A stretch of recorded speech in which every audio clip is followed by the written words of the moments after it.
السلام عليكم ورحمة الله وبركاته. بسم الله الرحمن الرحيم. الحمد لله رب العالمين والعاقبة للمتقين.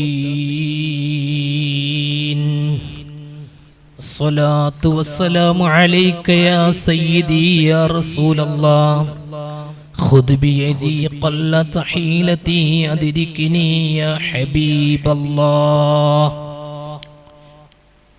ഏറ്റവും ബഹുമാനമുള്ള സയ്യിദ് അവറുകൾ, എൻ്റെ ശബ്ദം ശ്രവിക്കുന്ന ഉസ്താദുമാർ, മുതഅല്ലിമീങ്ങൾ, മറ്റു ഇഷ്ടജനങ്ങൾ, അല്ലാഹു സുബ്ഹാനഹു തആല നമ്മുടെ മജ്ലിസ് അവൻ പൊരുത്തപ്പെട്ട സ്വാലിഹായ അമലായി നമ്മിൽ നിന്ന് ഖബൂൽ ചെയ്യുമാറാവട്ടെ. അല്ലാഹുവിന്റെ അതിമഹത്തായ തൗഫീഖ് കൊണ്ട് കഴിഞ്ഞ ദശവർഷകാലം ഇവിടെ നാം ഒരുമിച്ച് കൂടി മാസത്തിൽ ഒരിക്കൽ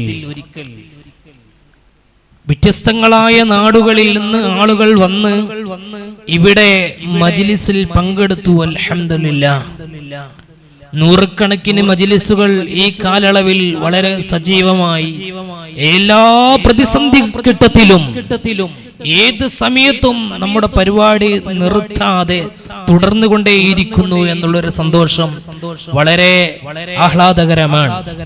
അൽഹംദുലില്ലാഹ്, അൽഹംദുലില്ലാഹ്, സുമ്മൽ അൽഹംദുലില്ലാഹ്. അല്ലാഹു നമുക്ക് നൽകിയ ഏറ്റവും വലിയൊരു അനുഗ്രഹം അത് ഈമാനാണ്. ഈമാനില്ലാത്ത കോടിക്കണക്കിന് ജനങ്ങൾ ലോകത്തിന്റെ വിവിധ ദിക്കുകളിൽ നമുക്ക് കാണാൻ കഴിയും. വിദ്യാഭ്യാസമുണ്ട്, അധികാരമുണ്ട്, പണമുണ്ട്, സ്വാധീനമുണ്ട്, എല്ലാം ഉണ്ട്, ആരോഗ്യവും ഉണ്ട്. പക്ഷേ ഈമാനില്ലാത്ത ഒരുപാട് ആളുകൾ നമുക്ക് ചുറ്റും കാണാൻ കഴിയും. അല്ലാഹു നൽകിയ ഏറ്റവും വലിയൊരു അനുഗ്രഹം ഈമാൻ തന്നെയാണ്.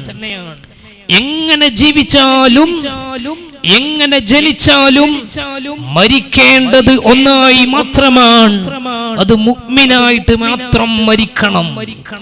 എങ്ങനെ ജീവിക്കുന്നു, എങ്ങനെ പോകുന്നു എന്നതിൽ യാതൊരു കാര്യവും ഇല്ല.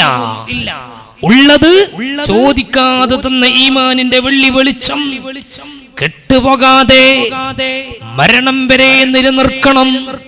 ഇതിനാണ് നാം പരിശ്രമിക്കുന്നത്, ഇതിനാണ് നാം അധ്വാനിക്കുന്നത്, ഇതിനാണ് നാം ചെലവഴിക്കുന്നത്. ഇതിനു വേണ്ടിയാണ് നമുക്ക് ജീവിതം നൽകിയത്, ഇതിനു വേണ്ടിയാണ് നമുക്ക് ആരോഗ്യം തന്നത്, ഇതിനു വേണ്ടിയാണ് നമുക്ക് ചിന്താശേഷി നൽകിയത്, ഇതിനു വേണ്ടിയാണ് നമുക്ക് ബുദ്ധി നൽകിയത്. ഇതിന് തന്നെയാണ് നമ്മൾ ജീവിക്കുന്നത്. ഈമാനോടുകൂടി മരിക്കുക എന്നൊരൊറ്റ ലക്ഷ്യം അത് ഏറ്റവും പ്രധാനമാണ്. അതിനേക്കാൾ പ്രധാനമായൊരു ലക്ഷ്യം ഒരു മുസ്ലിമായ മനുഷ്യൻക്ക് ഇല്ലേ ഇല്ല.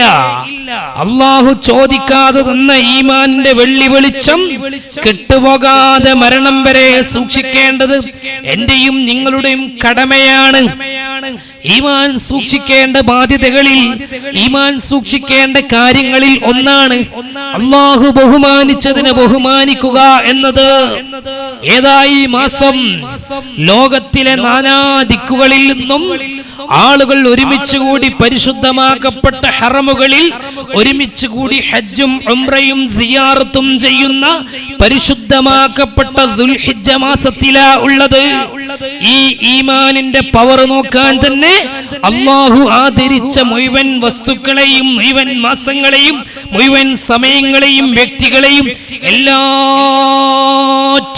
ആദരിക്കുക എന്നത് ഒരു മുസ്ലിമിന്റെ വളരെ പ്രധാനപ്പെട്ട ഒരു കാര്യമാണ്. ആദരവിന്റെ അപ്പുറത്ത് മറ്റൊരു കർമ്മം വന്നു പോയാൽ ആ കർമ്മത്തിന് വിഫലമാണ്, ഫലം ലഭിക്കുകയില്ല. ഫലം ലഭിക്കേണ്ട കർമ്മങ്ങളിൽ പ്രധാനപ്പെട്ടത്, ഏറ്റവും പ്രധാനപ്പെട്ടത് തഅലീമാണ്. തഅലീമുണ്ടായിരിക്കെ, ആദരിക്കേണ്ടതിന് ആദരവ് നൽകിയിരിക്കെ എത്ര അമല് കുറഞ്ഞാലും അല്ലാഹു അവനിൽ നിന്ന് സ്വീകരിക്കുകയും അവൻക്ക് അല്ലാഹു രക്ഷ നൽകുകയും ചെയ്യും. ഓ മുഅ്മിനീങ്ങളെ, അല്ലാഹു ബഹുമാനിക്കേണ്ട മാസം മാത്രമല്ല, സമയം മാത്രമല്ല, വസ്തുക്കൾ മാത്രമല്ല, വ്യക്തികളുമുണ്ട്. വ്യക്തികളുമുണ്ട്. അള്ളാഹു ബഹുമാനിക്കേണ്ട വ്യക്തികളും ഉണ്ട്. അള്ളാഹ് ബഹുമാനിക്കേണ്ട ആദരിക്കേണ്ട ശഖ്സുകളുമുണ്ട്, അഷ്ഖാസുകളും ഉണ്ട്. അവരെയും ബഹുമാനിക്കേണ്ടത് ഓരോ മുസ്ലിമിനെയും ബാധ്യതയാണ്. അത് അഷ്റഫുൽ ഖൽഖ് മുഹമ്മദുർ റസൂലുള്ളാഹ് സ്വല്ലല്ലാഹു അലൈഹി വസല്ലം തങ്ങളാണ് ഇതിൽ ഏറ്റവും പരമപ്രധാനം. അതുപോലെ ഉലുൽ അസ്മിൽപ്പെട്ട മറ്റു 4 അമ്പിയാക്കളും പിന്നെ 25 ഖുർആൻ പേരെടുത്ത് പറഞ്ഞ മുർസലീങ്ങളും പിന്നെ മറ്റു മുർസലീങ്ങളും ഇങ്ങനെ മറ്റു അമ്പിയാക്കളും ഇവരെയാണ് ഏറ്റവും പ്രധാനം. അള്ളാഹു ബഹുമാനിച്ച ഏറ്റവും പ്രധാനപ്പെട്ട വ്യക്തികൾ അമ്പിയാക്കളാണ്. അമ്പിയാക്കൾ മാത്രമല്ല, ഔലിയാക്കളെയും ശുഹദാക്കളെയും സ്വാലിഹീങ്ങളെയും സജ്ജനങ്ങളെയും അള്ളാഹു ബഹുമാനിച്ചു. അമ്പിയാക്കളിൽ ലോകത്ത് ഏറ്റവും ഖൈറുൽ വറ മുഹമ്മദുർ റസൂലുള്ളാഹ്. ലോകത്ത് 140 കോടി മുസൽമാന്റെ മാനസ കൊട്ടാരത്തിലെ കിരീടം അണിയാത്ത അഷ്റഫുൽ ഖൽഖ് മുഹമ്മദുർ റസൂലുള്ളാഹ് സ്വല്ലല്ലാഹു അലൈഹി വസല്ലമ തങ്ങളെ അല്ലാഹു തആല തന്നെ ബഹുമാനിക്കുകയാണ്. ഏറ്റവും വലിയ റെസ്പെക്റ്റ് കൊടുക്കുകയാണ്. ഏറ്റവും വലിയ ആദരവ് ഹബീബ് നബി സല്ലല്ലാഹു അലൈഹി വസല്ലമ തങ്ങൾക്ക് അല്ലാഹു തആല തന്നെ കൊടുക്കുന്നു. അല്ലാഹു നൽകിയ ആദരവേതാണ്. ലോകത്ത് അബുൽ ബഷർ ആദം അലൈഹിസ്സലാമിന് അല്ലാഹ് കൊടുക്കാത്ത പവർ, നൂഹ് നബി അലൈഹിസ്സലാമിന് കൊടുക്കാത്ത പവർ, ഇബ്രാഹിം നബി അലൈഹിസ്സലാമിന്, ഈസാ അലൈഹിസ്സലാമിന്, മറ്റു അമ്പിയാക്കൾക്ക് അല്ലാഹ് കൊടുക്കാത്ത പവർ ആ നബി സല്ലല്ലാഹു അലൈഹി വസല്ലമ തങ്ങൾക്ക് അല്ലാഹ് കൊടുത്തിട്ടുണ്ട്. അതെങ്ങനെയാണ് കൊടുത്തത്? ഒരുപാട് മേഖലയിൽ നബി സല്ലല്ലാഹു അലൈഹി വസല്ലമ തങ്ങളെ അല്ലാഹു റെസ്പെക്ട് ചെയ്തിട്ടുണ്ട്, ബഹുമാനിച്ചിട്ടുണ്ട്. നബി സല്ലല്ലാഹു അലൈഹി വസല്ലമ തങ്ങളുടെ സന്താനങ്ങളെ അല്ലാഹു ബഹുമാനിച്ചിട്ടുണ്ട്. അവിടുത്തെ കുടുംബത്തിനെ അല്ലാഹു ആദരിച്ചിട്ടുണ്ട്. ആദരിക്കാൻ അല്ലാഹു കൽപ്പിച്ചിട്ടുണ്ട്. നബി സല്ലല്ലാഹു അലൈഹി വസല്ലമ ബനു ഹാഷിം ബനു മുത്തലിബ് കുടുംബത്തിൽ പിറന്ന ഏതെല്ലാം ആണുണ്ടോ, ഏതെല്ലാം പെണ്ണുണ്ടോ, ലോകത്ത് എവിടെയെല്ലാം ഉണ്ടോ, എവിടെയായിരുന്നാലും അവരെ റെസ്പെക്ട് ചെയ്യാൻ അള്ളാഹുവിന്റെ കൽപ്പനയാണ്, അള്ളാഹുവിന്റെ ആജ്ഞാപനമാണ്. അവർ റെസ്പെക്ട് ചെയ്യാൻ ഇസ്ലാമിക കൾച്ചറാണ്. അത് വ്യക്തി പൂജയല്ല, മറ്റൊന്നിനും അല്ല. ഹബീബ് നബി സല്ലല്ലാഹു അലൈഹി വസല്ലമ തങ്ങളുടെ ജനനം മുതൽ അവിടുന്ന് വഫാത്ത് വരെ, ശേഷം ഖിയാമത്ത് നാൾ വരെ, ജനനത്തിന്റെ മുമ്പും ആദം അലൈഹിസ്സലാം വരെ അവിടുത്തെ കുടുംബം പരിശുദ്ധമാണ്. ആ കുടുംബത്തിനൊരു പോറലും ഏറ്റിട്ടില്ല, ആ കുടുംബത്തിനൊരു മോശവും വന്നിട്ടില്ല, ആ കുടുംബത്തിന് നിരക്കാത്തത് ഒരു തറവാട്ടിലും ഉണ്ടായിട്ടില്ല. അത്ര കണേ അല്ലാഹു സുബ്ഹാനഹു തആല നബി സല്ലല്ലാഹു അലൈഹി വസല്ലമ തങ്ങളെ ബഹുമാനിച്ചു. ബഹുമാനിച്ചെന്ന് മാത്രമാണോ? ബഹുമാനിക്കാൻ അല്ലാഹു തആല ഓ ജനങ്ങളെ നിങ്ങളോടും കൽപ്പിക്കുന്നു, മുഅ്മിനീങ്ങളോടും കൽപ്പിക്കുന്നു. മുഅ്മിനീങ്ങളോട് അല്ലാഹുവിന്റെ കൽപ്പനയാണ്. ആദം സന്തതികളായ ഹബീബ് മുഹമ്മദുർ റസൂലുള്ളാഹി സ്വല്ലല്ലാഹു അലൈഹി വസല്ലമ തങ്ങളുടെ സന്തതികൾ ബനു ഹാഷിം ബനു മുത്തലിബ് കുടുംബത്തിൽ പിറന്ന ഖിയാമത്ത് നാൾ വരെ അവിടെ അവസാനം ഭരണം നടത്തുന്ന ഇമാം മുഹമ്മദ് അൽ മഹ്ദി വരെയുള്ള ആളുകളെ ബഹുമാനിക്കാൻ അല്ലാഹുവിന്റെ ഓർഡറാണ്, അല്ലാഹുവിന്റെ തീരുമാനമാണ്. അങ്ങനെ ബഹുമാനിച്ചാൽ അവർക്ക് എന്ത് ലഭിക്കുന്നു എന്നറിയുമോ? ലിയുദ്ഹിബ അൻകും റിജ്സ അഹ്ലൽ ബൈത്ത് വയുതഹിറുക്കും തത്ഹീറാ. ഫിൽട്രേഡ് ചെയ്യപ്പെട്ട സംശുദ്ധമാക്കപ്പെട്ട ഒരു വിഭാഗത്തിനെ നാം ഇവിടേക്കുണ്ടാക്കുന്നുണ്ട്. നിങ്ങളിൽ നിന്ന് ചില ആളുകളെ സംശുദ്ധമാക്കുന്നു, അഹ്ലു ബൈത്തിനെ സംശുദ്ധമാക്കുന്നു എന്ന് അല്ലാഹു തആല പ്രഖ്യാപിക്കുകയാണ്. അവരെ റെസ്പെക്ട് ചെയ്യണേ, ഇത് അല്ലാഹുവിന്റെ ഓർഡറാണ്. സംശുദ്ധമാക്ക എന്ന് പറഞ്ഞാൽ എങ്ങനെയാണ്? നല്ല ഭംഗി കൊടുത്ത് ആളുകളൊക്കെ കാണുമ്പോൾ നല്ല ഹൈബത്തും വഖാറും കൊടുത്ത് നല്ല രൂപേ ആളുകൾക്ക് നല്ല ഇഷ്ടം തോന്നുന്ന രൂപം കൊടുക്കൽ മാത്രമല്ല, ചിലപ്പോൾ അതുണ്ടാവില്ല, കാണുമ്പോൾ ചിലപ്പോൾ ഒന്നിനും കൊള്ളില്ല. പക്ഷേ അഹ്ലു ബൈത്ത് സംഭവമാണ്. അഹ്ലുൽ നബി സല്ലല്ലാഹു അലൈഹി വസല്ലമ തങ്ങളുടെ കുടുംബം അത് മഹത്തമുള്ളതാണ്. എന്റെ ഉപ്പയുടെ പേരെനിക്കറിയാം അല്ലേ? എല്ലാവരുടെ ഉപ്പയുടെ പേരറിയില്ലേ? വല്യുപ്പാടെ ഉപ്പാപ്പയുടെ പേരും നമുക്കറിയാം. മൂന്നാമത്തെ ഉപ്പാപ്പയുടെ പേര് ചോദിച്ചാൽ ഈ ശബ്ദം ശ്രവിക്കുന്ന ഭൂരിപക്ഷം ആളുകൾക്കും അറിയണമെന്നില്ല. 4ഉം 5ഉം 6ഉം 7ഉം ഉപ്പാപ്പമാരുടെ പരമ്പര ചോദിച്ചാൽ ഒരുപക്ഷെ ഇന്ന് ജീവിച്ചിരിക്കുന്ന സയ്യിദന്മാരല്ലാത്ത ആർക്കും അറിയണമെന്നില്ല. കാരണം അറിഞ്ഞിട്ട് കാര്യവും ഇല്ല. 4-5 തറവാടുകൾ മേലോട്ട് പോയാൽ, തലമുറകൾ മേലോട്ട് പോയാൽ മുഹമ്മദും അഹമ്മദും അബൂബക്കറും സൽമാനും അനസും ഇങ്ങനെ തുടങ്ങിയുള്ള പേരുകളൊക്കെ മാറി ജോസഫോ അല്ലെങ്കിൽ മറ്റേതെങ്കിലും പേരു മുരളിയോ മറ്റേതെങ്കിലും പേരുകളാകും. അതുകൊണ്ട് തന്നെ അറിഞ്ഞിട്ടും കൂടുതൽ ഫായിദയില്ല. എന്നാൽ അറ്റിമുറിയാത്ത പരമ്പരയുണ്ട് സയ്യിദന്മാർക്ക്. ഫാത്തിമ ബീവി റളിയല്ലാഹു അൻഹയുടെ സന്താന പരമ്പര,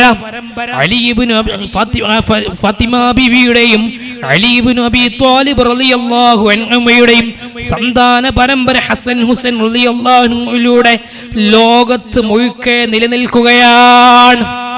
1998 കേരളത്തിൽ ഒരു പത്രം എഴുതി തങ്ങൾമാരില്ല. സുബ്ഹാനല്ലാഹ്, 98 പത്രം എഴുതി 2018 അവരുടെ സമ്മേളനം ഉദ്ഘാടനം ചെയ്യാൻ ഒരു തങ്ങൾ. 98 കർബലയിൽ തങ്ങൾമാര് മരണപ്പെട്ടു എന്ന് എഴുതി വെച്ച വിഭാഗം 2018 20 വർഷം പൂർത്തിയാകുമ്പോൾ അവരുടെ സമ്മേളനം ഉദ്ഘാടനം ചെയ്യാൻ ഒരു തങ്ങൾ.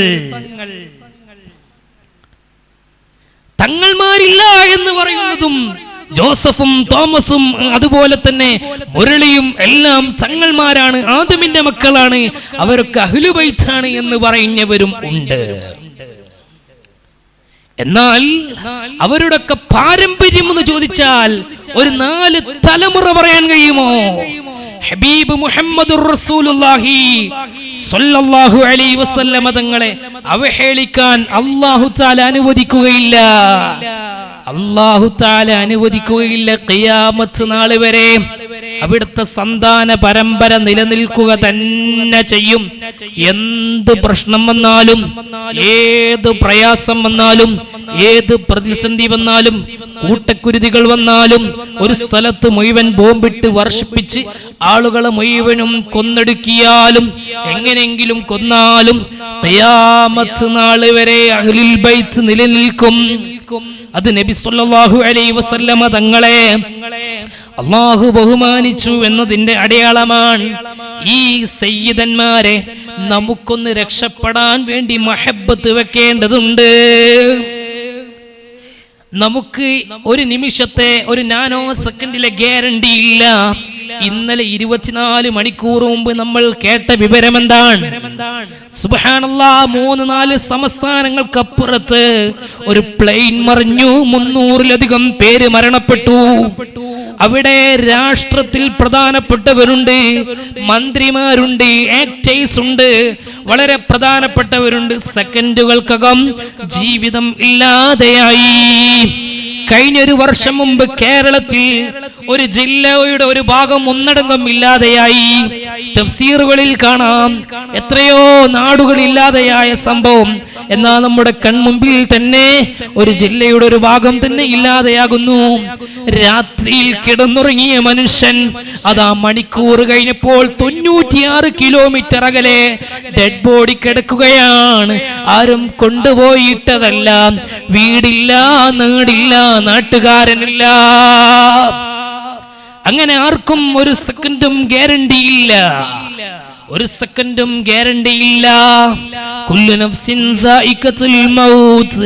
ഇവിടെ പടച്ചുവിട്ട ഓരോ സൃഷ്ടിയെയും അത് മരണത്തിന് രുചി നോക്കുക തന്നെ ചെയ്യും. ഏത് ഒളിവിലേക്ക് പോയാലും ഏത് സ്ഥലത്തേക്ക് പോയാലും മരിക്കുക തന്നെ ചെയ്യും. ഇസ്രായീൽ അലൈഹിസ്സലാം റൂഹിനെ പിടിക്കാൻ വേണ്ടി അങ്ങ് ഐലൻഡിൽ ലക്ഷദ്വീപിൽ ഒരു സ്ഥലത്തേക്ക് പോവുകയാണ്. എൻ്റെ വകയിൽ തട്ടിവിടുകയില്ല. റൂഹുൽ ബയാനിൽ നോക്കിയാൽ കാണാം. പോകുന്നു. അവിടെയുണ്ട് ഒരാൾ.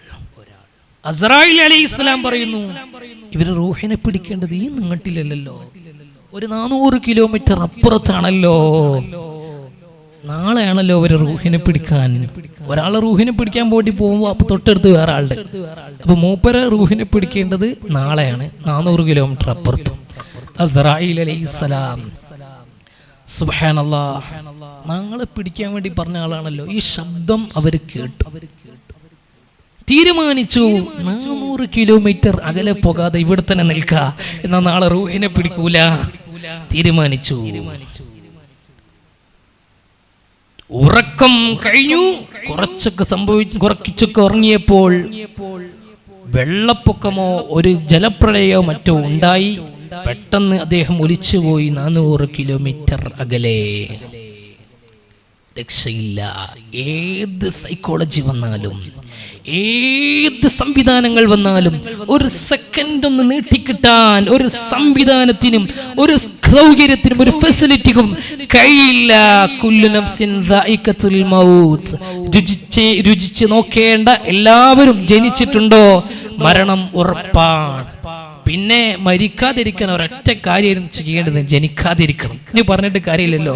കോയ് ഫാഹിദ നഹിഹേ, നമ്മൾക്ക് ഇനി അത് പറഞ്ഞിട്ട് കാര്യമില്ല.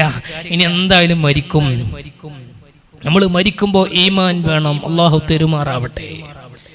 മരിച്ചു കഴിഞ്ഞാൽ ഖബറിലേക്ക് പോകും.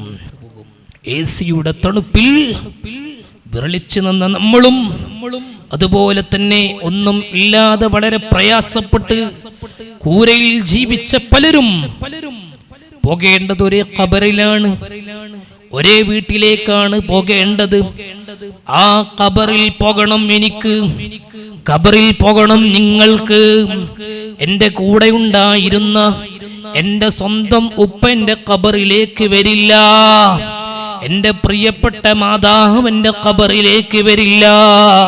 നൂറുകണക്കിന് ചുടുചുംബനങ്ങൾ സമർപ്പിച്ചെന്റെ പ്രിയപ്പെട്ട ഭാര്യ വരില്ല. ഞാൻ വരുമ്പോൾ കാത്തിരിക്കുന്ന എന്റെ പ്രിയപ്പെട്ട പൊന്നുമക്കൾ ഖബറിലേക്ക് വരില്ല. ഭർത്താവില്ല, നാട്ടുകാരനില്ല, കൂട്ടുകാരനില്ല, ഖബറിൽ നേതാവില്ല, അനുയായിയില്ല, ആരും തന്നെ എന്റെ ഖബറിലേക്ക് വരികയില്ലല്ലോ. എന്റെ ഖബറിലേക്ക് ഞാൻ ഒറ്റക്ക് പോകേണ്ടതാണ്. ഖബർ വരെ അവര് വരും, വലിയ ഉഷാറായിട്ട് ഖബർ വരെ വരും. ഖബറിന്റെ ഉള്ളിലേക്ക് ഒരൊറ്റ മനുഷ്യൻ വന്ന് നോക്കിയില്ല. എന്റെ ഖബറിന്റെ അവസ്ഥ എന്താണെന്ന് ഒരു മനുഷ്യനും അനുഭവിക്കാനില്ല. എന്റെ തൊട്ടടുത്തിരിക്കുന്ന ഖബർസ്ഥാനിൽ അന്ത്യവിശ്രമം കൊള്ളുന്ന ആൾക്കും എന്റെ ഖബറിന്റെ അവസ്ഥ അറിയുന്നില്ല. എന്റെ ഖബറിലേക്ക് ആരുമില്ല. ആരുമില്ലാതെ പോകേണ്ട ഖബർ, ആരുമില്ലാതെ താമസിക്കേണ്ട ഖബർ. 1 കൊല്ലമല്ല, 2 കൊല്ലമല്ല, 3 കൊല്ലമല്ല, 100 കൊല്ലമല്ല, 1000 കൊല്ലമല്ല, 10,000 കൊല്ലമല്ല, 1,00,000 കൊല്ലമല്ല, നിശ്ചയമില്ലാത്ത അത്രയും കാലം ഖബറിൽ കിടക്കേണ്ടവരല്ലേ. ആരോ തട്ടിവിടുകയാണ്. നബി സല്ലല്ലാഹു അലൈഹി വസല്ലമ തങ്ങൾ ഖബറിൽ 1500 കൊല്ലമേ കിടക്കുകയുള്ളൂ. അത്ര കാലമേ ഖബറിൽ ഉണ്ടാവുകയുള്ളൂ. പച്ചക്കളവാണ്, ആരും വിശ്വസിക്കണ്ട. നബി സല്ലല്ലാഹു അലൈഹി വസല്ലമ തങ്ങൾ ഖിയാമത്ത് നാൾ വരെ റൗള ഷരീഫിൽ അന്ത്യവിശ്രമം കൊള്ളുക തന്നെ ചെയ്യും. ആരും വിശ്വസിക്കേണ്ട 1500 കൊല്ലം. പിന്നെ എത്ര 1600 അത് പറയാൻ പറ്റൂല.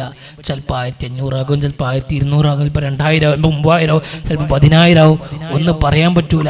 എന്തേ പറയാൻ പറ്റാത്ത? എല്ലാ സംവിധാനങ്ങളും കണ്ടുപിടിക്കുന്നതിന് മുമ്പ് ഏറ്റവും വലിയ ശാസ്ത്ര ലോകത്തിന് വെല്ലുവിളിയായി ഹബീബ് നബി സല്ലല്ലാഹു അലൈഹി വസല്ലമ തങ്ങൾ പറഞ്ഞ കാര്യങ്ങൾ എന്താണ്? ഖിയാമത്ത് നാളിനെ കുറിച്ച് ചോദിച്ചപ്പോ ചോദിച്ച ആളോട് ഈ മറുപടി ഇപ്പോൾ പറയേണ്ടതില്ല എന്ന് നബി സല്ലല്ലാഹു അലൈഹി വസല്ലമ തങ്ങൾ ജിബ്രീലിനോട് പറഞ്ഞിട്ടുണ്ടെങ്കിൽ, ജിബ്രീലിനോട് എനിക്ക് അറിയില്ല, അഥവാ എനിക്ക് പറയാൻ ഓർഡർ കിട്ടിയിട്ടില്ല എന്ന് പറഞ്ഞിട്ടുണ്ടെങ്കിൽ, ഏത് സംവിധാനത്തിനാണ്, ഏത് സൗകര്യത്തിനാണ് അള്ളാഹു, ഏത് കാലഘട്ടത്തിലാണ്, ഏത് വ്യക്തികൾക്കാണ്, ഏത് നേതാവിനാണ് അള്ളാഹു ഖിയാമത്ത് നാളിന്റെ ഡേറ്റ് അറിയിച്ചു കൊടുക്കുക? 2010 ഇറക്കിയ ഒരു പുസ്തകം, ആ പുസ്തകത്തിൽ പറയുന്നു 2012 ഖിയാമത്ത് നാൾ വരുമെന്ന്. ഞാൻ വായിച്ചതാണ്. സുബ്ഹാനല്ലാഹ്, 2025 ആയി. 2020 മറ്റൊരു പുസ്തകം ഇറക്കി, ലോക പ്രശസ്തമായ പുസ്തകം. ഇന്നും നിങ്ങൾക്ക് ഗൂഗിളിലും മറ്റും കിട്ടും. 2024 ഖിയാമത്ത് നാൾ ഉണ്ടാകുമെന്ന്. 25 ആയി. 25ലും പല പുസ്തകങ്ങളും പല വ്യക്തികളും പറഞ്ഞു 25ലോ 26ലോ ഖിയാമത്ത് നാൾ ഉണ്ടാകുമെന്ന്. അവരുടെ തല പുണ്ണാകാതല്ലാതെ, അവര് ഖബറിലേക്ക് പോകാനല്ലാതെ അവര് പറഞ്ഞ ഡേറ്റിൽ ഖിയാമത്ത് നാൾ ഉണ്ടാകില്ല. ശാസ്ത്രം എത്ര വളർന്നാലും ശരി, എത്ര വലിയ സംവിധാനങ്ങൾ നമുക്കുണ്ടായാലും ശരി, അങ്ങനൊരു ഖിയാമത്ത് നാൾ ഒരു ഡേറ്റും ഒരു കമ്പ്യൂട്ടറിനും ഒരു സംവിധാനത്തിനും ഒരു ഫെസിലിറ്റിക്കും പറയാൻ കഴിയില്ല. ലോകഗുരു എന്താണോ പ്രവചിച്ചത്, ലോകഗുരു എന്താണോ പറഞ്ഞത്, ഖിയാമത്ത് നാളിന്റെ അലാമത്തുകളൊക്കെ പറഞ്ഞിട്ടുണ്ട്. അത് ചെറുതും വലുതുമായ, സുഹറയും കുബറമായ എല്ലാ അടയാളങ്ങളും സമ്പൂർണമായാൽ ഖിയാമത്ത് നാൾ സംഭവിക്കുമെന്നത് തീർച്ചയാണ്. പക്ഷേ അതിന്റെ ഡേറ്റ് പറയാൻ കഴിയൂല. ആദം അലൈഹിസ്സലാം മുതൽ ഖിയാമത്ത് നാൾ വരെയുള്ള ഒരു വ്യക്തിക്കോ ഒരു ശക്തിക്കോ ഒരു നേതാവിനോ ഒരു പ്രസ്താവന ശരിയായി പറയാൻ കഴിയില്ല. മനുഷ്യൻ എത്ര വളരെ ലഈഫാണ്. ഖുലിഖൽ ഇൻസാനു ലഈഫാ. മനുഷ്യനെ നാം അല്ലാഹു തആല സൃഷ്ടിച്ചത് വളരെ ദുർബലമായിട്ടാണ്. മനുഷ്യനെ ദുർബലമായി സൃഷ്ടിക്കപ്പെട്ടതാണെന്ന് ഖുർആൻ പ്രഖ്യാപിച്ചപ്പോൾ പലരും മനുഷ്യരെ ഖുർആൻ ഇത്രത്തോളം മോശമാക്കി എന്ന് പറഞ്ഞ് ഇസ്ലാമിനെ ചോദ്യം ചെയ്തിരുന്നു. ചോദിക്കട്ടെ, ശാസ്ത്രം പറഞ്ഞത് തിരുത്തി, ഇസ്ലാം പറഞ്ഞത് ഇന്നും തിരുത്തിയില്ല. ഇപ്പോൾ പ്ലെയിൻ അപകടമാണ്. സുബ്ഹാനല്ലാഹ്, ഈ 2-3 വർഷം മുമ്പ് പ്ലെയിന് കാണാതെയായില്ലേ? ഇന്തോനേഷ്യയിൽ നിന്ന് പറന്ന പ്ലെയിന്, മലേഷ്യയിൽ നിന്ന് പോയ പ്ലെയിന് കാണാതെയായില്ലേ? 2000-ത്തിലധികം കിലോ ഭാരമുള്ള പ്ലെയിന് കാണാതെയായില്ലേ? കോടിക്കണക്കിന് രൂപ വിലയുള്ള പ്ലെയിനുകൾ കാണാതെയായില്ലേ?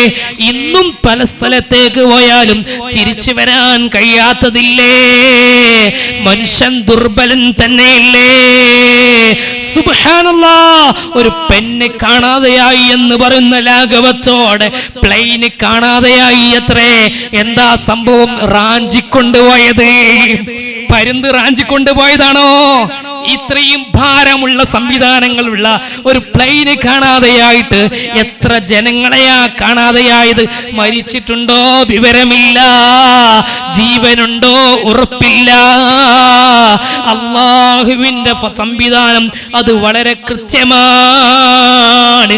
ആകാശത്തേക്ക് നോക്കിക്കോ, ഒരു പ്രാവശ്യമല്ല 10,000 പ്രാവശ്യം നോക്കിക്കോ, 10,000 കോടി പ്രാവശ്യം നോക്കിക്കോ, ഒരു ചെറിയ വിള്ളൽ ഏതെങ്കിലും ഒരു സമയത്ത് കണ്ടിട്ടുണ്ടോ? ചിലപ്പോ നമ്മൾ കാണല്ലേ വിള്ളല്, അത് മഴ വരാനായ സൂചനകളും മറ്റുമാണ്. കുറച്ച് കഴിഞ്ഞാൽ അത് ക്ലിയർ ആകുന്നു. അവിടെ ഏത് ഓപ്പറേഷൻ ചെയ്തു, ഏത് സംവിധാനങ്ങൾ വന്നു. സുബ്ഹാനല്ലാഹ്, അല്ലാഹു സുബ്ഹാനഹു തആലയുടെ സംവിധാനം അത് കൃത്യമാണ്. മുഅ്മിനീങ്ങളെ, ഖബറിലേക്ക് പോകുമ്പോൾ നമുക്കും കുറച്ചെന്തെങ്കിലും വേണ്ടേ? ഖബറിലേക്ക് പോയതിന് ശേഷം ഇനിയൊന്ന് ജീവിതത്തിലേക്ക് തിരിച്ചു വന്നിട്ട് അമലുകൾ ചെയ്യാമെന്ന് ചിന്തിച്ചാൽ അതിന് പ്രസക്തി ഇല്ലല്ലോ. നന്മ ചെയ്യാതെ തിന്മ മാത്രം ചെയ്ത് ജീവിച്ച് നമുക്കിങ്ങനെ സ്വർഗം ലഭിക്കും. മുഅ്മിനീങ്ങളെ, സ്വർഗം ലഭിക്കണമെങ്കിൽ മരിക്കുന്നതിന്റെ മുമ്പ് ജീവിതത്തിന് അധ്വാനിക്കണം. ഇവിടെ വെച്ച് അധ്വാനിച്ചിട്ടുണ്ടോ? അതിന് മാത്രമാണ് ആഖിറത്തിൽ പ്രതിഫലം ലഭിക്കുക. ഇവിടെ അധ്വാനിക്കാത്തൊരൊറ്റ കാര്യത്തിനും ആഖിറത്തിൽ പ്രതിഫലമില്ല. പക്ഷേ അല്ലാഹുവിന്റെ മഹദ് ഫള് കൊണ്ട് അവൻ നമുക്ക് അധ്വാനത്തിന് ഫലം തന്നാൽ മാത്രമേ പ്രതിഫലമുള്ളൂ. അല്ലെങ്കിൽ അവന്റെ മഹദ് ഫള് കൊണ്ട് അവൻ നമ്മളെ ഇഷ്ടപ്പെട്ട ആളായാൽ അവിടെയും നമുക്ക് രക്ഷയുണ്ട് എന്നല്ലാതെ മറ്റൊന്നും രക്ഷപ്പെടാനില്ല. എത്ര മനുഷ്യരാണ് സെക്കൻഡുകൾക്ക് മുമ്പ് കണ്ടു, പിന്നീട് നോക്കുമ്പോൾ കാണാനില്ല. എത്രയെത്ര ഡോക്ടർമാരാണ്, സുബ്ഹാനല്ലാഹ്, വലിയ വലിയ ഡോക്ടർമാർ മരണപ്പെട്ടു പോയില്ലേ? എല്ലാ സംവിധാനങ്ങളും അടഞ്ഞു പോയില്ലേ? ഖബറിലേക്ക് വെച്ചിട്ട് ആദ്യ സമയം തന്നെ നമ്മളെ ഖബറിലേക്ക് ഇറങ്ങി വരുന്ന ഒരു നേതാവുണ്ട്. അത് മുഹമ്മദുർ റസൂലുള്ളാഹ് സ്വല്ലല്ലാഹു അലൈഹി വസല്ലമ തങ്ങൾ മാത്രമാണ്. ലോകത്തൊരു ശക്തിയും ഖബറിലേക്ക് ഇറങ്ങി വരില്ല. ഉപ്പയില്ലാത്ത ഖബറ്, ഉമ്മയില്ലാത്ത ഖബറ്, ഭർത്താവില്ലാത്ത, ഭാര്യയില്ലാത്ത, കൂട്ടുകാരനില്ലാത്ത, നാട്ടുകാരനില്ലാത്ത, ഒരാളും ഇറങ്ങിച്ചെല്ലാത്ത ഖബറിൽ ധൈര്യപ്പെടുന്ന നേതാവ് അഷ്റഫുൽ വറാ മുഹമ്മദുർ റസൂലുള്ളാഹ് സ്വല്ലല്ലാഹു അലൈഹി വസല്ലമ തങ്ങൾ മാത്രമാണ് എന്റെയും നിങ്ങളുടെയും ഖബറിലേക്ക് വരുന്നത്. ആ ഖബറിലേക്ക് വരുമ്പോൾ ഹബീബായ തങ്ങൾ വരുന്നതിന്റെ മുമ്പ് അവിടുത്തെ ഫോട്ടോ കാണിക്കുന്നു, ഇന്റർവ്യൂ ചെയ്യുന്നു, എൻട്രൻസ് എക്സാം നടത്തുന്നു. പാസ്സായാൽ മാത്രമേ പിന്നീട് ചോദ്യമുള്ളൂ, ഇല്ലെങ്കിൽ ചോദ്യം തന്നെയില്ല, ശിക്ഷയാണ്. ആ എൻട്രൻസിൽ ചോദിക്കപ്പെടുന്ന ഫോട്ടോ കാണിക്കപ്പെടുന്ന രൂപമേതാണ്? ഹുവൽ ഹബീബ് മുഹമ്മദുർ റസൂലുള്ളാഹ് സ്വല്ലല്ലാഹു അലൈഹി വസല്ലമ തങ്ങളുടെ സൗന്ദര്യങ്ങൾ പഠിച്ചു വെച്ച, അതേക്കുറിച്ച് മനസ്സിലാക്കി വെച്ച ഒരു മനുഷ്യൻക്ക് ഖബറിലെത്തിയാൽ ഹാദാ മുഹമ്മദുർ റസൂലുള്ളാഹ് എന്ന് പറയാൻ സാധിക്കില്ല. ഉറച്ച ഈമാനുണ്ടോ?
സുദീർഘമായി പറയുന്നില്ല. ഖബറിൽ രക്ഷപ്പെടണമെങ്കിൽ ഹബീബ് നബി സല്ലല്ലാഹു അലൈഹി വസല്ലമ തങ്ങളോട് അങ്ങേയറ്റത്തെ മഹബ്ബത്ത് വേണം. ആ മഹബ്ബത്തില്ലാതെ ഒരാളും ഖബറിൽ രക്ഷപ്പെടുകയില്ല. ഹബീബ് നബി സല്ലല്ലാഹു അലൈഹി വസല്ലമ തങ്ങളോടുള്ള മഹബ്ബത്ത് പ്രകടമാക്കേണ്ട ഒരുപാട് കാര്യങ്ങളിൽ ഒന്നാണ് അവിടുത്തെ അനന്തരങ്ങളായ ആലിമീങ്ങളെ റെസ്പെക്ട് ചെയ്യലും അവിടുത്തെ സന്താന പരമ്പരകളായ സയ്യിദന്മാരെ ആദരിക്കലും. ഹബീബ് നബി സല്ലല്ലാഹു അലൈഹി വസല്ലമ തങ്ങളെ ജീവിതത്തിൽ അപ്പടി അനുധാവനം ചെയ്യാൻ നമുക്ക് കഴിയുന്നതൊക്കെ പോലെ അനുധാവനം ചെയ്യണം. അവിടുത്തെ പ്രവൃത്തിയേക്കാൾ കൂടുതൽ അവിടുന്ന് നമ്മോട് പറഞ്ഞ കൽപ്പനക്കാണ് പ്രാധാന്യമുള്ളത് എന്ന് എല്ലാവർക്കും അറിയാമല്ലോ. ഏത് പ്രതിസന്ധി ഘട്ടത്തിലും അല്ലാഹുവിനെ പേടിക്കുന്ന ഒരു മുഅ്മിനായ മനുഷ്യൻ ഹബീബ് നബി സല്ലല്ലാഹു അലൈഹി വസല്ലമ തങ്ങളെ അറിഞ്ഞിരിക്കണം. ഏത് രഹസ്യമാണോ പരസ്യമാണോ കൈവെള്ളയിൽ ഉപയോഗിക്കുന്ന മൊബൈൽ ഫോണിലടക്കം ഇതെന്റെ ഹബീബ് അഡ്രസ് ചെയ്യുമ്പോൾ ഞാൻ കുറ്റക്കാരനാകുമോ എന്നുള്ളൊരു ചിന്ത മുഅ്മിനായ മനുഷ്യന്റെ ഖൽബിൽ ഉണ്ടായിരിക്കണം. അല്ലാഹുവിന്റെ റസൂലിനെ അങ്ങേയറ്റത്തെ സ്നേഹം വേണം സല്ലല്ലാഹു അലൈഹി വസല്ലം. നമ്മളെപ്പോലത്തെ ലോക്കൽ മനുഷ്യനാണെന്ന് പറയാൻ പാടില്ല. സുബ്ഹാനല്ലാഹ്, തെറ്റുകൾ വന്നത് കൊണ്ടാണ് പാപമോചനം നടത്തുന്നത് എന്ന് ചിന്തിക്കാൻ പാടില്ല. അവിടുത്തെ റൗള ഷരീഫ് സാധാരണ പോലെയുള്ള ഖബറാണെന്നും അവിടുത്തെ മണ്ണ് സാധാരണ മണ്ണാണെന്നും ചിന്തിക്കാനോ പറയാനോ പാടില്ല. അങ്ങനെ പറയുന്നവർ അവർ മുനാഫിഖീങ്ങളാണ്. മുനാഫിഖീങ്ങൾക്ക് നരകത്തിൽ അടിയിലാണ് ശിക്ഷയുള്ളത്. നരകത്തിന്റെ അടിയിലെ തട്ടിയിലാണ് അവർക്ക് കഠിന കഠോരമായ ശിക്ഷയുള്ളത്. ഇവിടുന്ന് അടിയിലത്തെ തട്ട് എന്ന് പറയുമ്പോൾ തീയുള്ളത് ഏറ്റവും അടിയിലെ തട്ടിയിലുണ്ടാവുക. തട്ടിലേക്ക് ആദ്യം പോവാ, പിന്നെ അങ്ങനെ മേലോട്ട് പോവാ. കഠിന കഠോരമായ ശിക്ഷയാണ് മുനാഫിഖീങ്ങൾക്ക്. ഹബീബ് നബി സല്ലല്ലാഹു അലൈഹി വസല്ലമ തങ്ങളെ ബഹുമാനിക്കാതെ ഒരാള് മുസ്ലിമായി ജീവിക്കാൻ കഴിയില്ല. നബി സല്ലല്ലാഹു അലൈഹി വസല്ലമ തങ്ങളെ ആദരിക്കാതെ ഞാൻ അല്ലാഹുവിലേക്ക് മാത്രമാണെന്ന് പറഞ്ഞ് അങ്ങനെ ഒരാൾക്കും ജീവിക്കാൻ കഴിയില്ല. അല്ലാഹുവിനെ മാത്രമാണ് സമർപ്പിക്കുന്നത്. ഇന്ന സ്വലാത്തി വനുസുകി വമഹിയായ വമമാതി ലില്ലാഹി റബ്ബിൽ ആലമീൻ. ജീവിതവും അതുപോലെ തന്നെ സർവകർമ്മവും അല്ലാഹുവിനെ മാത്രമാണെന്ന് വിശ്വസിക്കുന്ന മുഅ്മിനായ മനുഷ്യൻ ഞാൻ അല്ലാഹുവിനെ മാത്രമേ ആരാധിക്കുകയുള്ളൂ, ഹബീബ് നബി സല്ലല്ലാഹു അലൈഹി വസല്ലമ തങ്ങളെ ആദരിക്കില്ല എന്ന് പറയാൻ കഴിയില്ല. നബി തങ്ങളെ ആദരിക്കാതെ അല്ലാഹുവിനെ ആരാധിക്കലില്ല. ഖുർആൻ തന്നെ പറയുന്നു, വമൻ യുതിഅർ റസൂല ഫഖദ് അതാ അല്ലാഹ്. ആരെങ്കിലും പ്രിയപ്പെട്ട മുഅ്മിനീങ്ങളെ ആരെങ്കിലും റസൂലുള്ളാഹിനെ അനുസരിക്കുന്നവരായാൽ അവർ അല്ലാഹുവിനെ ആരാധന നിർവഹിച്ചവരായി. നബി തങ്ങൾ പറയാത്തൊരു കാര്യമില്ല. നബി സല്ലല്ലാഹു അലൈഹി വസല്ലം നിങ്ങൾ സാക്ഷിയാകാത്ത ഒരു കാര്യവുമില്ല. നബി തങ്ങളെ നന്നായി ബഹുമാനിച്ചോ, അവിടുത്തെ രക്തമുള്ള അവിടുത്തെ നുത്ഫത്തുള്ള അതേ സയ്യിദന്മാരെ ആദരിച്ചോ. പാർട്ടി നോക്കണ്ട, സംഘടന നോക്കണ്ട, നേതാവാണോ അനുയായിയാണോ ചിന്തിക്കണ്ട. സയ്യിദാണോ ബഹുമാനിച്ചോ, സയ്യിദാണോ ആദരിച്ചോ. സയ്യിദന്മാരെ ആദരിച്ചാൽ, സയ്യിദന്മാരെ ബഹുമാനിച്ചാൽ അവന്റെ ദോഷങ്ങൾ പൊറുക്കുമെന്ന് ഇമാം ഷാദുലി എഴുതി വെച്ചില്ലേ? ഷഹറാനി ഇമാം പറഞ്ഞില്ലേ? സയ്യിദന്മാരെ ആദരിക്കേണ്ടവരാണ്. സയ്യിദന്മാർ നിഷ്കളങ്കരല്ലെങ്കിൽ പോലും അവരെ ആദരിക്കേണ്ടത് തന്നെയാണ്.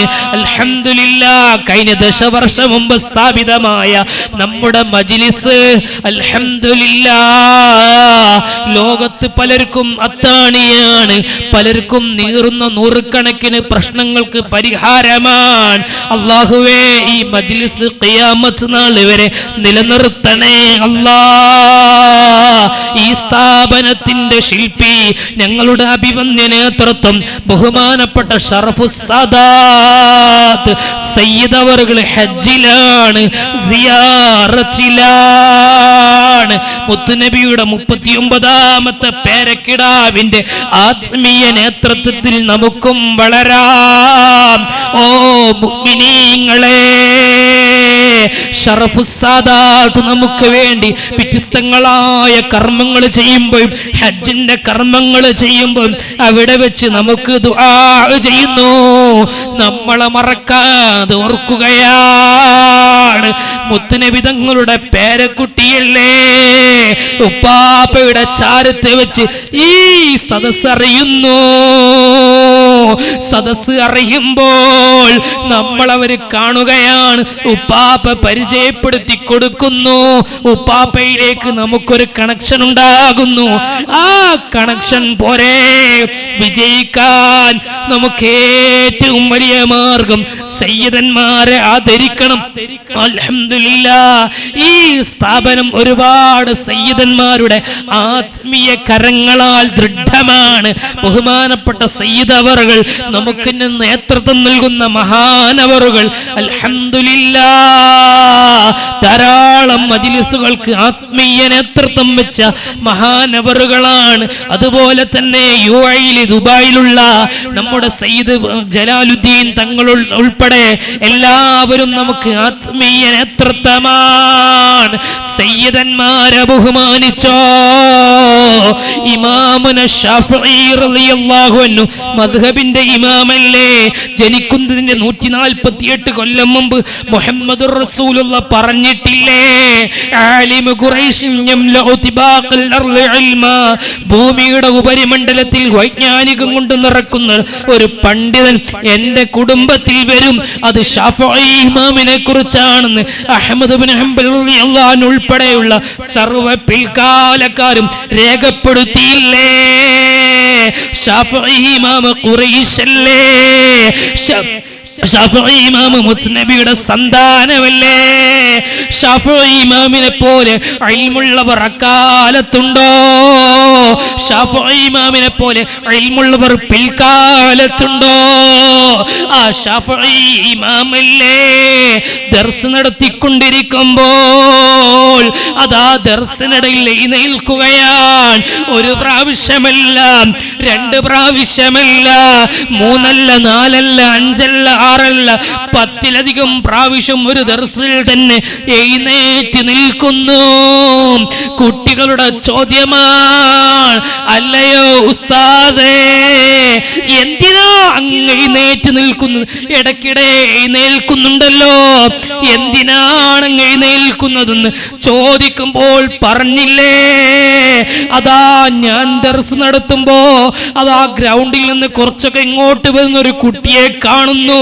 കുട്ടി കളിക്കുന്നതിനിടയിൽ വരികയാണ്. ആ കുട്ടി അഹ്ലു ബൈത്താണ്. ആ കുട്ടി മുത്തുനബിയുടെ പേരക്കുട്ടിയാണ്. ആ കുട്ടിയെ കണ്ടിട്ട് ഞാൻ എഴുന്നേറ്റതാ. ശാഫിഈ ഇമാമല്ലേ പറയുന്നത്. സുബ്ഹാനല്ലാഹ്, ഹജ്ജിന്റെ സീസൺ ആകുമ്പോ ഓർക്കാതിരിക്കാൻ കഴിയുമോ? അബ്ദുല്ലാഹി ഇബ്നു മുബാറക് റളിയല്ലാഹു അൻഹു, ഞാൻ വിശാലമാക്കുന്നില്ല, നിർത്തുകയാണ്. അബ്ദുല്ലാഹി ഇബ്നു മുബാറക് റളിയല്ലാഹു അൻഹു വലിയ ആലിമല്ലേ, മുഫ്തിയല്ലേ, മുജദ്ദിദാണെന്ന അഭിപ്രായമുള്ള പണ്ഡിതനല്ലേ, വലിയ നേതൃത്വമല്ലേ. അബ്ദുല്ലാഹി ഇബ്നു മുബാറക് റളിയല്ലാഹു അൻഹു തങ്ങളതാ ഒരു കുട്ടിയെ, ഒരു വ്യക്തിയെ കാണുന്നു. ആ വ്യക്തി അതാ, ആ വ്യക്തി കുറച്ച് ലെവലില്ലാത്ത ഒരു വ്യക്തിയാണ്. വ്യക്തിനെ കണ്ടപ്പോ അബ്ദുല്ലാഹി ഇബ്നു മുബാറക് റളിയല്ലാഹു അൻഹു പെട്ടെന്ന് ആദ്യം ഒന്നും പറഞ്ഞില്ല. അബ്ദുല്ലാഹി ഇബ്നു മുബാറക് റളിയല്ലാഹു അൻഹുവിന്റെ അടുത്ത് ആളുകളൊക്കെ വലിയ റെസ്പെക്റ്റ് കൊടുത്ത് അംഗീകാരം കൊടുക്കുകയാണ്. എല്ലാവരും ആദരിച്ച് കൈപിടിച്ച് വളരെ അന്തസ്സോട് അഭിമാനത്തോടു കൂടി നിൽക്കുകയാണ്. ഇത് കണ്ട് അപ്പുറത്ത് ഒരാളുണ്ട്. മൂപ്പരാരും ബഹുമാനിക്കുന്നില്ല, കണ്ടാ മെയിൻറ്റെയിൻ ചെയ്യുന്നില്ല, അടുത്തത് അടുപ്പിക്കുന്നില്ല. ആ രൂപത്തിൽ ആളുള്ളത്. സുബ്ഹാനല്ലാഹ്. അബ്ദുല്ലാഹി ഇബ്നു മുബാറക് റളിയല്ലാഹു അൻഹുവിനെ ആളുകൾ ആദരിക്കുന്നത് കണ്ടപ്പോ ആ വ്യക്തിക്കത് തീരെ ഇഷ്ടപ്പെട്ടില്ല. ആ വ്യക്തി പറയുകയാണ്, യബ്നൽ ഹിന്ദ്, ഓ ഇന്ത്യക്കാരന്റെ മകനെ. അബ്ദുല്ലാഹി ഇബ്നു മുബാറക് റളിയല്ലാഹു അൻഹുവിന്റെ ഉപ്പ ഇന്ത്യക്കാരനാണല്ലോ. ഇന്ത്യക്കാരന്റെ മകനെ, നിങ്ങളെല്ലാവരും ആദരിക്കുന്നല്ലോ, നിങ്ങളെല്ലാവരും ബഹുമാനിക്കുന്നുണ്ടല്ലോ. എന്തേ എന്നെ ആളുകൾ ബഹുമാനിക്കാത്തത്? അതുകൊണ്ട് നിങ്ങളെ വലിയൊരു സംഭവമാണല്ലോ. അതെ, അബ്ദുല്ലാഹി ഇബ്നു മുബാറക് റളിയല്ലാഹു അൻഹു പറഞ്ഞു പോയി, നിങ്ങളെയും അല്ലാഹ് എല്ലാവരും ബഹുമാനിക്കും. പക്ഷേ നിങ്ങൾ ലെവല് തെറ്റി നടന്നിട്ടല്ലേ. നിങ്ങൾ മുത്തുനബിയുടെ ചോരയല്ലേ, മുത്തുനബിയുടെ പേരക്കുട്ടിയല്ലേ. എന്തിനിങ്ങനെ ലഹരിയോടുകൂടി നടക്കണം? അതുകൊണ്ടല്ലേ ജനങ്ങൾ നിങ്ങളെ അനാദരവ് പ്രകടിപ്പിച്ചത് എന്ന് അബ്ദുല്ലാഹി ഇബ്നു മുബാറക് റളിയല്ലാഹു അൻഹു പറഞ്ഞപ്പോ അബ്ദുല്ലാഹി ഇബ്നു മുബാറക് റളിയല്ലാഹു അൻഹുവിനെതിരെ ലഹരിയിലായതിനാൽ ആ സയ്യിദ് ചീത്ത പറഞ്ഞുപോയി, കുറ്റം പറഞ്ഞുപോയി. അബ്ദുല്ലാഹി ഇബ്നു മുബാറക് റളിയല്ലാഹു അൻഹു വല്ലാത്ത വിഷമത്തിൽ ഉറങ്ങുകയാണ്. ആ ഉറക്കത്തിൽ അതാ ലോകത്തിന്റെ നേതാവ് മുഹമ്മദുർ റസൂലുള്ളാഹ് റഹ്മത്തുൽ ആലമീൻ, റാഹത്തുൽ ആശിഖീൻ, മുറാദുൽ മുഷ്താഖീൻ, ശംസുൽ ആരിഫീൻ, സയ്യിദുൽ വജൂദ് ത്വഹ റസൂലുള്ളാഹ് സ്വല്ലല്ലാഹു അലൈഹി വസല്ലമ തങ്ങൾ അബ്ദുല്ലാഹി ഇബ്നു മുബാറക് തങ്ങളുടെ ഉറക്കത്തിൽ വരികയാണ്, സ്വപ്നത്തിൽ വരികയാണ്. മുത്തുനബിയെ സ്വപ്നം കാണാൻ മുഅ്മിനീങ്ങളെ നമുക്കെല്ലാം അല്ലാഹു തൗഫീഖ് നൽകട്ടെ.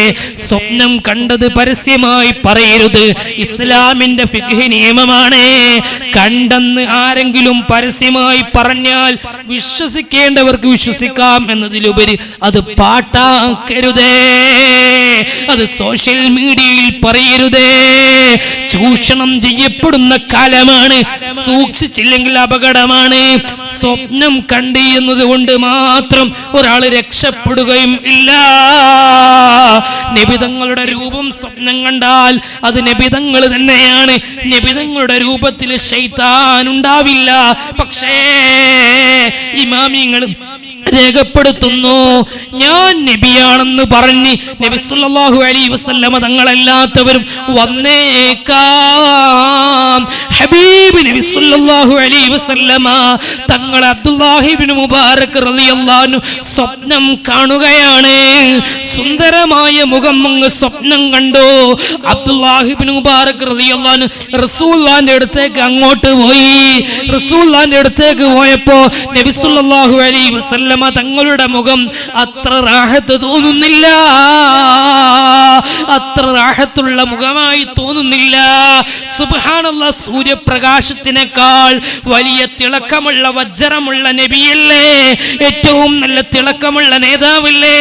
ആ നബിയുടെ മുഖം കണ്ടപ്പോ അത്ര തിളക്കം തോന്നാത്ത പക്ഷം അബ്ദുല്ലാഹി ഇബ്നു മുബാറക് റളിയല്ലാഹു അൻഹു വിഷമിച്ചു പോയി. അബ്ദുല്ലാഹി ഇബ്നു മുബാറക് റളിയല്ലാഹു അൻഹുവോട് പറയുന്നു, മോനെ യാ അബ്ദുല്ലാഹ്, എന്ത് പറ്റി മോനെ? നീ വലിയ ആലിമല്ലേ, നീ വലിയ നേതാവല്ലേ, എന്ത് പറ്റി? എന്റെ പേരക്കിടാവ് നടുറോട്ടിൽ വെച്ചൊരു തെറ്റ് ചെയ്തപ്പോ നീ അവരെ വഷളാക്കിയില്ലേ? എന്റെ ചോരയാണ് ആ കുട്ടിയിലുള്ളതെന്ന് ചിന്തിച്ചുകൂടെ മോനെ? അബ്ദുല്ലാഹി ഇബ്നു മുബാറക് റളിയല്ലാഹു അൻഹുവോട് പറഞ്ഞു കൊടുക്കുന്നു, രഹസ്യമായി ഉപദേശിച്ചുകൂടെ? പരസ്യമാക്കേണ്ടതുണ്ടോ? രഹസ്യമായി പറഞ്ഞു കൊടുത്തൂടെ? അബ്ദുല്ലാഹി ഇബ്നു മുബാറക് റളിയല്ലാഹു അൻഹു ആ സ്വപ്നത്തിൽ നിന്ന് ഞെട്ടി ഉണർന്ന് രാവിലായപ്പോൾ അതേ ആ സയ്യിദിനെ കാണാൻ വേണ്ടി പോകാൻ ഉദ്ദേശിക്കുന്നു. യാത്ര തുടരുകയാണ്. യാത്ര തുടരുമ്പോൾ അബ്ദുല്ലാഹി ഇബ്നു മുബാറക് റളിയല്ലാഹു അൻഹു സയ്യിദിന്റെ വീടിന്റെ അടുത്തേക്ക് എത്തിയപ്പോൾ ആ സയ്യിദ് ഇങ്ങോട്ട് വരുന്നു. സയ്യിദിനോട് ചോദിക്കുന്നു, എന്തിനാ നിങ്ങൾ എങ്ങോട്ടാ പോകുന്നത്? അബ്ദുല്ലാഹി ഇബ്നു മുബാറക് തങ്ങളോട് ആ സയ്യിദ് പറയുന്നു, ഞാൻ നിങ്ങളെ കാണാൻ വേണ്ടി അങ്ങോട്ട് വരികയാ. എന്താണ് കാര്യമെന്നറിയുമോ? ഞാൻ ഇന്നലെ ഉറങ്ങിയപ്പോൾ എന്നോട് എൻ്റെ ഹബീബ് ഉപ്പാപ്പ മുഹമ്മദുർ റസൂലുള്ളാഹ് സ്വല്ലല്ലാഹു അലൈഹി വസല്ലമ തങ്ങൾ ഇങ്ങോട്ട് വന്ന് നബി തങ്ങൾ വന്നിട്ട് പറഞ്ഞു, സ്വപ്നത്തിൽ വന്നിട്ട് പറഞ്ഞു, മോനെ യാ ബുനയ്യ, ഓ പൊന്നു മോനെ, ലാ തശ്റബുൽ ഖംർ, നീ ഒരിക്കലും കള്ള് കുടിക്കരുതേ. കള്ള് കുടിക്കുന്നത് കാരണം വലിയ പ്രശ്നമാണ്. ഞാൻ റസൂലുള്ളാഹിനോട് നിങ്ങൾ എന്നെ ചീത്ത പറഞ്ഞത് കംപ്ലൈന്റ് പറഞ്ഞു. ജീവിതത്തിൽ മാത്രമല്ല വഫാത്തിന് ശേഷവും കംപ്ലൈന്റ് പറയാനുള്ള നേതാവല്ലേ മുഹമ്മദുർ റസൂലുള്ളാഹ്. ഞാൻ കംപ്ലൈന്റ് പറഞ്ഞു. ഇർതകബതു അലൽ ഖാതാ ഗൈറ ഹസിരിൻ വഅദദ്. അതുകൊണ്ട് തന്നെ ജീവിതത്തിന്റെ ഉടനീളം കംപ്ലൈന്റ് പറയാൻ പറ്റിയ, വഫാത്തായാലും നിബിതങ്ങളോട് പാതിരാവിന്റെ സമയത്തും ഏത് സമയത്തും കംപ്ലൈന്റ് പറയാം. പൊന്നുമാനങ്ങ് കംപ്ലൈന്റ് പറഞ്ഞു. എന്താണ് പരാതി? അബ്ദുല്ലാഹി ഇബ്നു മുബാറക് റളിയല്ലാഹു അൻഹു പണ്ഡിതൻ എന്നെ നിസാരപ്പെടുത്തി, എന്നെ ഇൻസൾട്ട് ചെയ്തു, പബ്ലിക്കായി എന്നെ ഇൻസൾട്ട് ചെയ്തു. മുത്തുനബി അവിടെ ഫിൽട്ടറേഡ് ചെയ്യുന്നു. മുതഹിറുൽ ഖുലൂബായ മുത്തുനബി സ്വല്ലല്ലാഹു അലൈഹി വസല്ലമ തങ്ങൾ ഫിൽട്ടറേഡ് ചെയ്യുകയാണ്, ശുദ്ധിയാക്കുകയാണ്. തത്ഹീർ എന്ന് ഖുർആൻ വെറുതെ പറഞ്ഞതല്ല. മുത്തുനബി പറയുന്നു, മോനെ, ലെവലില്ലാത്തത് കൊണ്ടല്ലേ നിന്നെ അങ്ങനെ പറയേണ്ടി വന്നത്. നീ എന്റെ ചോരയായിട്ട് അങ്ങനെയൊക്കെ നിന്നിലുണ്ടായല്ല മോനെ. നിനക്കുണ്ടായത് വല്ലാത്ത ഖേദം എനിക്കുണ്ട് മോനെ. ഇതുണ്ടാകാൻ പാടില്ലല്ല മോനെ. അബ്ദുല്ലാഹി ഇബ്നു മുബാറക് റളിയല്ലാഹു അൻഹു നിന്നെ ചീത്ത പറഞ്ഞത് ഈ കാരണം കൊണ്ടല്ലേ. രണ്ടുപേരെയും ഫിൽട്ടറേഡ് ചെയ്യും. രണ്ടുപേരോടും പറഞ്ഞു മാപ്പ് ചോദിക്കാൻ. സയ്യിദിനോട് പറഞ്ഞു ആലിമിനെ സമീപിച്ച് മാപ്പ് ചോദിക്കാൻ. അതുപോലെ തന്നെ ആലിമിനോട് പറഞ്ഞു എന്റെ പേരക്കുട്ടിയെ സമീപിച്ച് മാപ്പ് ചോദിക്കാൻ. രണ്ടുപേർക്കും ഉപദേശം കൊടുത്തു. വഫാത്തായതിനു ശേഷം നബി സല്ലല്ലാഹു അലൈഹി വസല്ലമ തങ്ങളുടെ കുടുംബത്തിൽപ്പെട്ട ഒരു വ്യക്തി തെറ്റിലേക്ക് പോയപ്പോൾ ഫിൽട്രേഡ് ചെയ്തു. വഫാത്തായതിനു ശേഷം അവിടുത്തെ അനന്തരാവകാശികളിൽപ്പെട്ട ഒരു ആലിമ്, അനന്തരാവകാശികൾപ്പെട്ട ഒരു ആലിമ് തന്റെ കുടുംബത്തിൽപ്പെട്ട ഒരു കുട്ടിയെ പരസ്യമായി തെറ്റി തിരുത്തിയപ്പോ അത് പാടില്ലെന്ന് പറഞ്ഞു കൊടുത്തു. മുഹമ്മദുർ റസൂലുള്ളാഹ് സ്വല്ലല്ലാഹു അലൈഹി വസല്ലമ തങ്ങൾ രണ്ടുപേരെയും തിരുത്തുകയാണ്. രണ്ടുപേരും അങ്ങനെ പരസ്പരം പൊരുത്തപ്പെടിച്ച് നല്ല നിലയിൽ ജീവിക്കുകയാണ്. മുഅ്മിനീങ്ങളെ, മുത്തുനബി സല്ലല്ലാഹു അലൈഹി വസല്ലമ തങ്ങൾ അവരുടെ സന്താന പരമ്പര ബഹുമാനിക്കപ്പെടേണ്ടവർ തന്നെയാണ്. ആ ബഹുമാനത്തിന്റെ കാരണം കൊണ്ട് നമുക്ക് രക്ഷപ്പെടാൻ അല്ലാഹു വഴിയൊരുക്കും. അല്ലാഹു സുബ്ഹാനഹു തആല നമ്മുടെ മജ്ലിസ് ഖബൂൽ ചെയ്യുമാറാവട്ടെ. ഹബീബ് നബി സല്ലല്ലാഹു അലൈഹി വസല്ലമ തങ്ങളുമായി ബന്ധപ്പെട്ട് ഒന്നും ജീവിതത്തിൽ ഇൻസൾട്ട് ചെയ്യാൻ പാടില്ല. അത് സ്വലാത്താകട്ടെ, മജ്ലിസാകട്ടെ, പ്രാർത്ഥനയാകട്ടെ, വ്യക്തികളാകട്ടെ, ഓൺലൈൻ ആകട്ടെ, ഓഫ്ലൈൻ ആകട്ടെ, ആരാണെങ്കിലും എന്താണെങ്കിലും അതൊന്നും അതൊന്നും ഇൻസൾട്ട് ചെയ്യണ്ട. ഹബീബ് നബി സല്ലല്ലാഹു അലൈഹി വസല്ലം തങ്ങളുടെ എല്ലാം പവറുള്ളതാണ്. അവിടുത്തെ കുടുംബം പവറുള്ളതാണ്, അവിടുത്തെ നാട് പവറുള്ളതാണ്, അവിടുത്തെ സംസാരം പവറുള്ളതാണ്. കുടുംബം പോലും സാധാരണ കുടുംബമല്ല, ഭാര്യമാർ സാധാരണ ഭാര്യമാരല്ല, എല്ലാം സംശുദ്ധമാണ്. ആ സംശുദ്ധി കാത്തു സൂക്ഷിക്കാൻ നമ്മളെല്ലാവരും ശ്രമിക്കണം. സയ്യിദിന് തെറ്റി വന്നേക്കാം, എന്നാൽ സയ്യിദന്മാർക്ക് തെറ്റി വന്നാൽ പരസ്യമായി ഒരു സയ്യിദിനെയും അവഹേളിക്കാൻ പാടില്ല. നമുക്ക് നല്ലൊരു നേതൃത്വം, ആലിമും അതുപോലെ ആബിദും സയ്യിദുമായ മഹത്തായ ഒരു നേതൃത്വം ഈ മജ്ലിസ് സ്ഥാപനത്തിന് അൽഹംദുലില്ലാ ഇവിടെയും 20 വർഷം മുമ്പ് തുടങ്ങിയ നമ്മുടെ ആദൂരിലെ സ്ഥാപനത്തിനൊക്കെ നേതൃത്വം നൽകാൻ ഒരുപാട് സയ്യിദന്മാരുണ്ട്. അവരുടെയൊക്കെ നേതൃത്വത്തിന് കീഴായി ജീവിക്കുമ്പോൾ തന്നെ അള്ളാഹു വലിയ ശ്രേഷ്ഠതകൾ നമുക്ക് നൽകും. അള്ളാഹു സുബ്ഹാനഹു തആല നമ്മെ അനുഗ്രഹിക്കുമാറാവട്ടെ. ഈ റാത്തീബ് മജ്ലിസിൽ തുടക്കം മുതൽ അവസാനം വരെ പങ്കെടുക്കുമ്പോൾ ഓരോ സെക്കൻഡിലും നമ്മൾ കരുതേണ്ടത് ഈമാൻ സലാമത്താകാൻ, നല്ല നിയ്യത്ത് വെക്കണം. ഈമാൻ സലാമത്താകാൻ, ബുദ്ധിമുട്ടില്ലാത്തവർ ചാരിയിരിക്കാതെ, ബുദ്ധിമുട്ടുള്ളവരിരുന്നോളില്ലാതെ സദസ്സിലെ കുറച്ചും കൂടെ മുന്നോട്ട് വന്നാൽ സയ്യിദ് അവറുകൾ നേതൃത്വം നൽകും. അൽഹംദുലില്ലാ വലിയൊരു സന്തോഷമാകും. അല്ലാഹു സുബ്ഹാനഹു തആല വലിയ ബറക്കത്ത് നൽകുമാറാവട്ടെ. ഇത് വീക്ഷിക്കുന്ന ഒരുപാട് മുഅ്മിനീങ്ങൾ ലോകത്തിന്റെ വിവിധങ്ങളായ ദിക്കുകളിലുണ്ട്. അല്ലാഹു സുബ്ഹാനഹു തആല അവർക്കൊക്കെ ഖൈറും ബറക്കത്തും റാഹത്തും ഇസ്സത്തും സലാമത്തും നജാത്തും ഫത്ഹും നൽകുമാറാവട്ടെ. അല്ലാഹു നമ്മെ അനുഗ്രഹിക്കുമാറാവട്ടെ. വാഖിറു ദഅവാന അൽഹംദുലില്ലാഹി റബ്ബിൽ ആലമീൻ. അസ്സലാമു അലൈക്കും വറഹ്മത്തുള്ളാഹി വബറകാതുഹു.